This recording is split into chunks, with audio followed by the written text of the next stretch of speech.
Hola, Altubers. Ha muerto Roger Corman, una de las figuras imprescindibles en la historia del cine, aunque su nombre no sea suficientemente conocido. Ha muerto a los 98 años, que está bien, y además había dejado su actividad como cineasta hace ya mucho tiempo.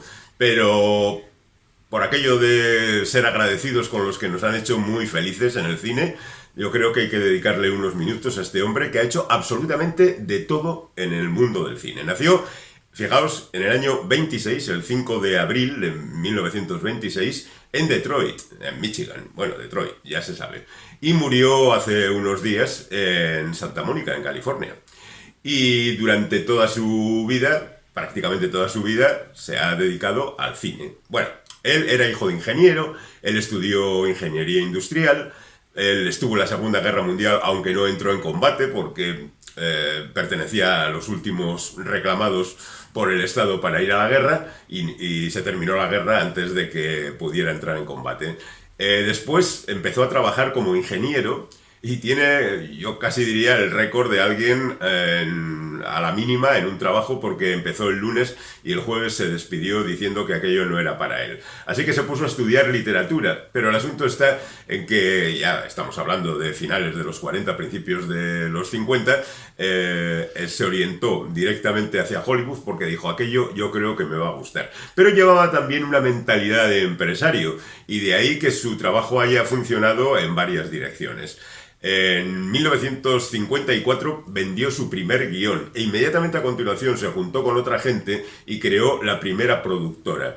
Como no había en el equipo nadie que supiera producir películas, se encargó de producirla él mismo. Se titulaba curiosamente The Fast and the Furious, que es un título que ahora nos viene a la memoria por otras cuestiones y otras películas. Pero bueno, ahí estaba, en ese año 54-55, haciendo sus pinitos como guionista, como productor y como director, porque en el año 55 dirige su primera película, que se titula Cinco Pistolas y que es un western. Género al que dedica algunos de sus primeros esfuerzos y que le da como resultados pues películas de serie B, de serie C e incluso de serie Z, pero que son muy bien vistas en los programas dobles de los años 50. En una película protagonizada por John Land y Dorothy Malone, que eran actores más o menos reconocidos por aquel entonces, una película correcta, sin más. Pero inmediatamente a continuación hace La bestia de un millón de ojos.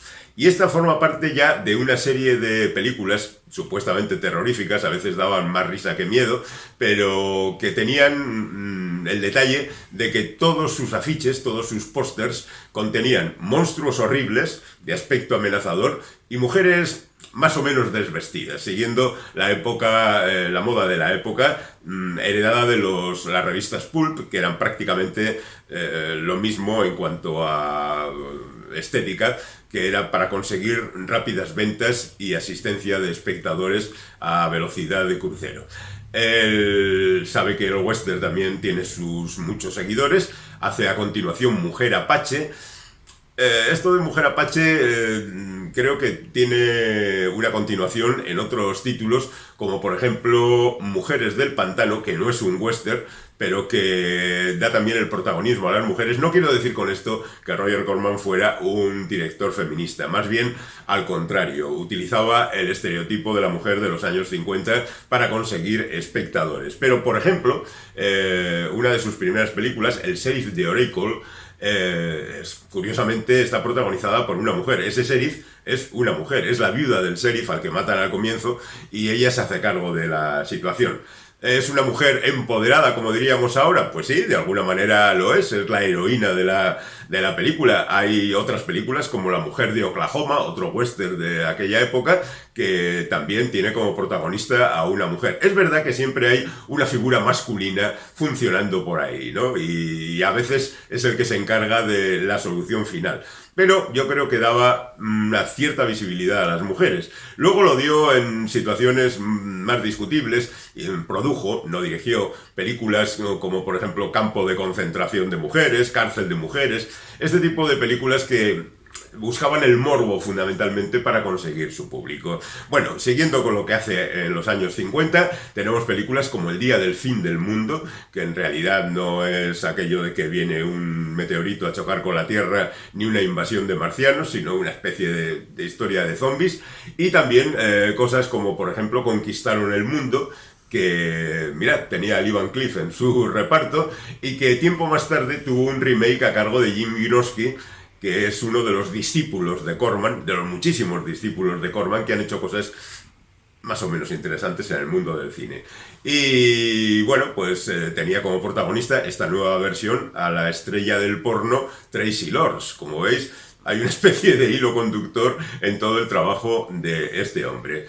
En el año 57 ya está haciendo Tempestad sobre Hawái, El ataque de los cangrejos gigantes, Emisario de otro mundo, La no muerta, son algunos títulos de la época, Noche de rock, que bueno, pues es otra de las derivadas que buscó este hombre para conseguir dinero y fama, que tiene como protagonistas a los Platters, o sea que de rock, más bien tirando a poco, pero es que en el año 57 estas cosas se llevaban. En este año 57, Roger Corman dirige 9 películas, lo cual es casi un récord en el mundo, aunque sean películas cortas y a pesar de que sean películas baratas. Otro título cercano a esta noche de rock sería Teenage Doll, Carnaval Rock, donde aparece como protagonista Brian G. Houghton, que más tarde será conocido como director de cine y lanzador de Clint Eastwood en Estados Unidos,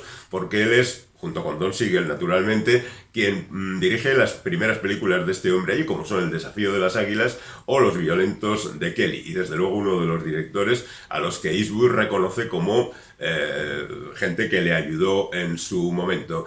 Escuela de señoritas, otro título atómico que es Las mujeres vikingo y la serpiente de mar, La guerra de los satélites, La ley de las armas, que tiene como protagonista a Charles Bronson, que todavía no había conseguido la notoriedad que alcanzaría después. Daos cuenta que estamos en el año 58, todavía no había aparecido ni siquiera en Los Siete Magníficos. O sea que, bueno, pues por ahí andan las cosas. Yo fui un cavernícola adolescente, se llevaba mucho por aquel entonces. Yo fui un hombre lobo adolescente, yo fui un vampiro adolescente. Bueno, pues también un cavernícola, donde el protagonista es otro de Los Siete Magníficos, Robert Vaughn.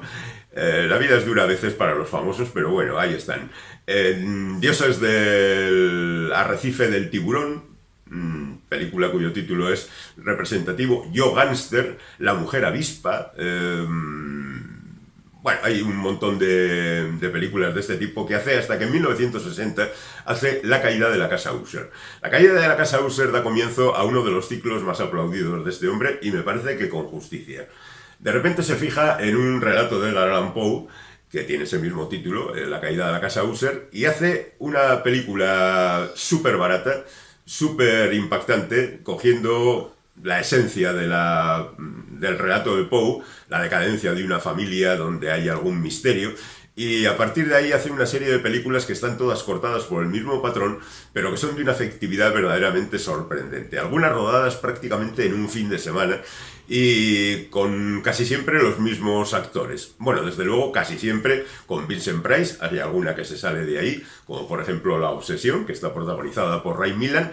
Pero el resto de las películas tienen como presencia inevitable al bueno de Vincent Price, que es otro de esos actores que nos caen muy bien, porque bajo su aparente aspecto amenazador, en realidad se encontraba un individuo de una bonomía especial. Y además que siempre se rió de sus circunstancias. Bueno, La caída de la casa Usher es un éxito en el mundo de la serie B, y mientras sigue haciendo otras películas como La última mujer sobre la tierra, que tiene como actor a otro de esos individuos que el bueno de Corman lanzaría al estrellato, Robert Towne, que después sería guionista de películas importantísimas y que curiosamente tuvo una carrera como actor. Y también, estamos en el año 1960, presenta La pequeña tienda de los horrores, que es otra de esas películas históricas que todo el mundo considera de culto. La pequeña tienda de los horrores pasa por ser la película más rápidamente rodada. Se dice que tardaron 2 días y una noche, es decir, 48 horas seguidas, en rodar simplemente la película. No es totalmente cierto, porque quedaron muchas cosas por redondear y por rodar más tarde, pero en cualquier caso es una película rodada muy rápidamente para tener en cuenta el éxito que después tuvo. Esta es una película que cuenta la historia de un individuo que es contratado en una tienda donde hay una planta carnívora que cada vez necesita más sangre y carne, y el pobre funcionario que se ocupa de su cuidado pues cada vez está obligado a conseguirle más carne y sangre, es decir, hay víctimas por el medio. La película tuvo mucho éxito, en su momento fue reconvertida en un musical y en los años 80 se hizo una nueva versión de esta historia con Rick Moranis de protagonista, que yo diría que no tuvo tanto éxito como la original. Por cierto, en la original aparece un tipo que después se va a hacer tremendamente famoso, como es Jack Nicholson, en el papel de un cliente de un dentista sádico verdaderamente avasallador y amenazador. Y después Nicholson va a trabajar en otras películas dirigidas y producidas por Roger Corman, y al propio Nicholson Corman le impulsará en su carrera. Es algo que viene siendo la práctica habitual en la historia de Corman. Ayudar a gente que después va a convertirse en auténticas estrellas del cine. Estamos en el año 61. Hace Atlas. ¿Por qué? Porque Atlas es un peplum y por aquel entonces se han puesto de moda los peplum, y entonces él prueba con eso. ¿Que no dio resultado? Le da igual. A continuación hace El monstruo del mar encantado, que es otra de esas películas que a él le gustan tanto. Y hace El péndulo de la muerte, o El pozo y el péndulo, que es la segunda película sobre un relato de Edgar Allan Poe, y que es prácticamente una versión corregida y aumentada de La caída de la casa User. Porque fijaos, el cuento original, que tiene 8 páginas, habla de un tipo a quien ha cogido la Inquisición y coloca en un agujero con un péndulo que va balanceándose y que poco a poco va bajando y que le va a cortar el cuerpo. Bueno, pues el bueno de Corman se inventa, con la colaboración de Richard Matheson, otro grande que va a colaborar en muchos de sus guiones, una historia donde el hermano de la mujer del protagonista llega a la casa de su cuñado para preguntarle qué es de su hermana, y entonces este le dice que ha muerto por una enfermedad misteriosa, pero él descubre que quizá fue enterrada viva. Bueno, eso que tanto le gustaba también al propio Edgar Allan Poe, ¿no?, que dedicó un par de cuentos al entierro prematuro. Bueno, pues El péndulo de la muerte también es la película de esta serie que más me gusta. Hay quien prefiere La máscara de la muerte roja o cualquiera otra, pero a mí me gusta El péndulo de la muerte. Luego hace La obsesión, que es la adaptación del cuento El entierro prematuro, que está protagonizada por Ray Milland y que habla de un tipo que está obsesionado con la catalepsia, que tiene miedo de ser enterrado vivo y monta un montón de artilugios para poder escaparse de la tumba. Pero claro, cuando llega el momento la cosa no funciona, porque estas cosas si no, no tendrían emoción. Bueno, la verdad es que es otro pequeño detalle curiosito. Y después, en ese mismo año, hace El intruso, que es una especie de indagación acerca del racismo en Estados Unidos, con la llegada de William Shatner, más tarde el almirante Kirk de Star Trek, que llega a un pueblecito donde se van a desatar todas esas pasiones racistas, y que, bueno, desde el punto de vista de Corman, tiene una visión, a ver, de hace 60 años, pero bastante adelantada para la época. También sigue haciendo más historias relacionadas con Poe, historias de terror, por ejemplo, que adapta 3 o 4 cuentos, porque hay una versión del Gato Negro que es una mezcla del Gato Negro y el barril de amontillado, Morella y El extraño caso del señor Valdemar. Son 3 historias protagonizadas, por supuesto, por Vincent Price, y que aquí pues tiene la continuación de todo esto. Hace La Torre de Londres a continuación, que es una película donde se toma un poco la idea de las historias de Poe, pero que no está basada en ninguna historia de Poe, ¿vale?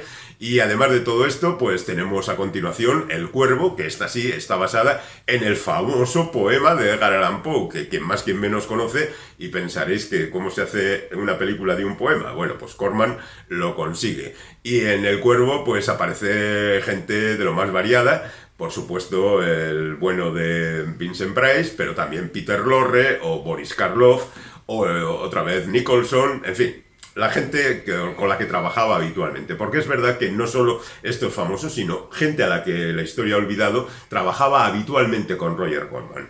Entonces, bueno, pues tenía esa comodidad de trabajar con gente que le venía muy bien. A continuación hace Rivales pero amigos, que es una película de carreras que va a preludiar lo que después sería uno de los grandes éxitos de su productora, que es La carrera de la muerte del año 2000, que va a tener multitud de versiones. Y a continuación hace otra película de terror, con Boris Karloff de protagonista, que se titula El Terror, donde aparece allí en los créditos un tal Francis Ford Coppola, a quien después él produciría su primera película y dio el primer empujón, y luego ya Coppola se arregló con el resto de su carrera. A continuación va haciendo otras historias, como por ejemplo El Palacio de los Espíritus, que teóricamente está basado en un relato, no en un relato, sino en un poema de Edgar Allan Poe, pero que en realidad es una adaptación del caso de Charles Dexter Ward de Howard Phillips Lovecraft. El éxito también acompaña a esta historia. Y hace una de sus películas más famosas, que es El hombre con rayos X en los ojos, que cuenta la historia de un científico que hace un experimento y tiene rayos X en los ojos y va viendo a las señoras desnudas y cómo le funciona el estómago y cosas por el estilo. Cómo consigue quedarse en una capa o en la otra no está explicado en la novela, pero tiene también un final impactante y muy de recordar. Y además de todo esto, pues tenemos La máscara de la muerte roja, que es otra adaptación de Poe, más o menos basada en el Decamerón, o en las fiestas que organizaban los nobles durante la peste, y al final la muerte roja llega al lugar y nadie la frena, porque la muerte roja es imposible de frenar. Hace a continuación La tumba de Ligeia, y es la última adaptación que hace es la más desconocida también, de Edgar Allan Poe, y se dedica a otro tipo de películas, como por ejemplo Secreta Invasión, que es una película de comandos con gente más o menos conocida, Stuart Granger, Mickey Rooney, Henry Silva, Ralph Ballon, un reparto interesante y una película entretenida sin más. Y por otra parte llega a hacer Los Ángeles del Infierno, con Peter Fonda como protagonista, que cuenta una historia, pues Los Ángeles del Infierno en los 60 estaban como muy de moda, por supuesto aquí son los buenos, y a continuación hace La matanza del día de San Valentín, que es una película de gángster verdaderamente modélica, es una historia real, ocurrió los enfrentamientos entre Bugs Moran y Cara Cortada, y la verdad es que la película está muy bien contada, con algunos actores famosos como Jason Robards o George Segal. Y prácticamente llegamos casi al final de la filmografía de este hombre. A continuación hace El viaje. El viaje no es un viaje en barco o un viaje en avión, sino un viaje de alucinación, en donde este hombre se mete en el territorio de las drogas. Y la verdad es que tiene un reparto verdaderamente curioso. Está hecha en el año 67 y el reparto incluye a Jack Nicholson, a Peter Fonda y a Dennis Hopper. Si os preguntáis de dónde salió después Easy Rider, pues ya sabéis de dónde. Del viaje de Roger Corman, que juntó a esta gente y que después se pusieron a renovar el cine con esa película ya legendaria que es Easy Rider. Hace Objetivo Harry, hace una curiosa película titulada De Sade, tratando de recordar al Marqués de Sade. Hace Mamá Sangrienta con Shelley Winters haciendo de supergánster y un montón de hijos, entre los que está Robert De Niro, que por aquel entonces estaba haciendo un par de películas con Brian De Palma. Entre la primera y la segunda hizo de hijo de Shelley Winters en Mamá Sangrienta. Otra película que desconozco totalmente, que se titula Gas, con muchas S, y terminaríamos con El Barón Rojo, que en el año 71 marca el primer abandono del cine por parte de nuestro invitado de hoy. Efectivamente, Roger Corman hace en 1971 El Barón Rojo, que es una película ambientada en la Primera Guerra Mundial, como se puede suponer fácilmente, en el enfrentamiento entre el legendario von Richthofen y un piloto aliado.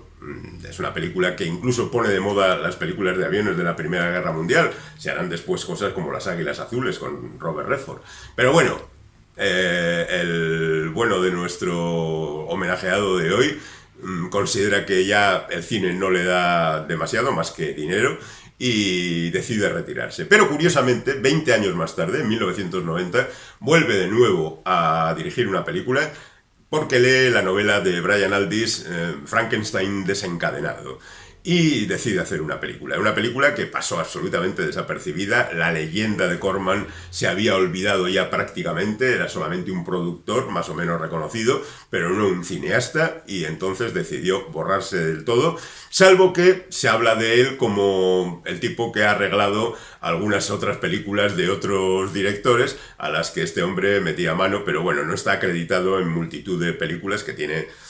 La cabalgada de los malditos, por ejemplo, un western que no significa tampoco nada en la historia. Son producciones de serie B. Pero bueno, con Frankenstein desencadenado termina su carrera. Podemos acercarnos a algunas de sus producciones. Por ejemplo, primera película de Francis Ford Coppola en el año 63, Demencia 13. Después Coppola ya haría Ya eres un gran chico o El Valle del Arco Iris y, por supuesto, después El Padrino.